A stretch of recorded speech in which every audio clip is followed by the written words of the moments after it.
بسم اللہ الرحمن الرحیم۔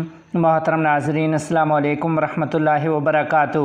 جمعیت علماء اسلام کے سربراہ مولانا فضل الرحمان کی طرف سے فدائیان اسلام کے سیاسی ونگ کے سربراہ کی راہ حق پر جان لٹا دینے کے افسوسناک واقعے پر گہرے دکھ اور افسوس کا اظہار۔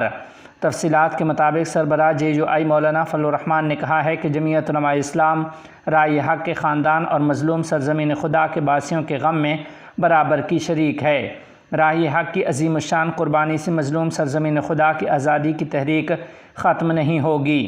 قبلہ اول بیت المقدس اور اس کے باسیوں کے مخلص و باوفا بندہ مومن سے ملاقات ہوئی تو وہ راہ حق پر جان لٹانے کے جذبہ سے سرشار تھے۔ انشاءاللہ اس مرد درویش اور ان کے خاندان کی قربانیاں رائیگاں نہیں جائیں گی۔ آپ کی اس عظیم قربانی پر ان کی خدمات کے اعتراف میں آج قومی اسمبلی، سینٹ خیبر پختونخوا اور بلوچستان اسمبلی کے اجلاسات میں قراردادیں پیش کریں گے۔ حضرت فضل الرحمان صاحب نے شیخ رحمہ اللہ کی بلندی درجات کے لیے پاکستان کی پوری قوم اور خاص کر ملک بھر کے تمام مدارس، مساجد اور گھروں میں قرآن خوانی کرنے کی اپیل کی ہے۔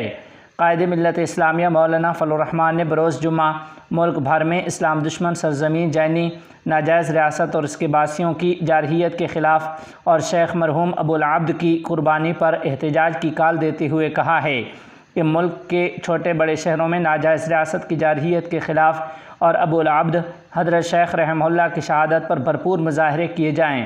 ادھر دوسری جانب افغانستان نے بھی اس موقع پر ایک اعلامیہ جاری کرتے ہوئے کہا ہے کہ انتہائی افسوس کے ساتھ یہ خبر موصول ہوئی ہے کہ گزشتہ شب مظلوم سرزمین خدا کی اسلامی تحریک حامیم الف سین کے سیاسی رہنما ڈاکٹر ابوالعبد تہران میں ایک حملے میں شہید ہو گئے ہیں۔ انا للہ و انا الیہ راجعون۔ شہید ابوالعبد ایک مسلمان، عقلمند اور انتہائی مدبر مظلوم سرزمین خدا کے باسی رہنما تھے۔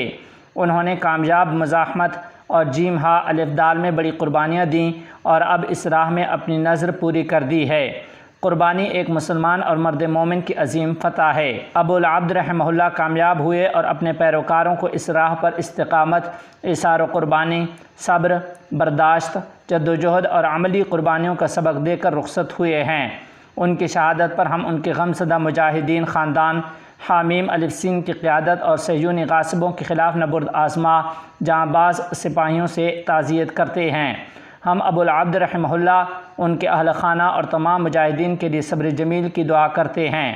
افغانستان خدا کی مقدس سرزمین کے دفاع کے لیے حامیم الف سین کی جدوجہد کو اسلامی اور انسانی فریضہ سمجھتی ہے اور بزدل و خوار حکومت کی طرف سے مظلوم مسلمانوں پر ہونے والے مظالم اور نسل کشی کی شدید مذمت کرتی ہے اور اسے انسانی المیہ قرار دیتی ہے۔ اس عظیم مجاہد کی شہادت امت مسلمہ اور جیم ہا الف دال جا قافلے کے لیے بہت بڑا نقصان ہے۔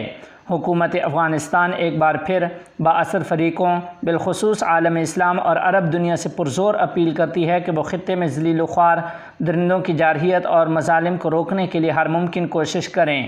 صہیونی حکومت کے جرائم کا تسلسل بلا شبہ دنیا اور خطے کے ممالک کو مزید عدم استحکام سے دوچار کرے گا اور کسی بھی ناخوشگوار اور برے نتائج کی ذمہ داری جارے صہیونیوں اور ان کے حامیوں پر عائد ہوگی۔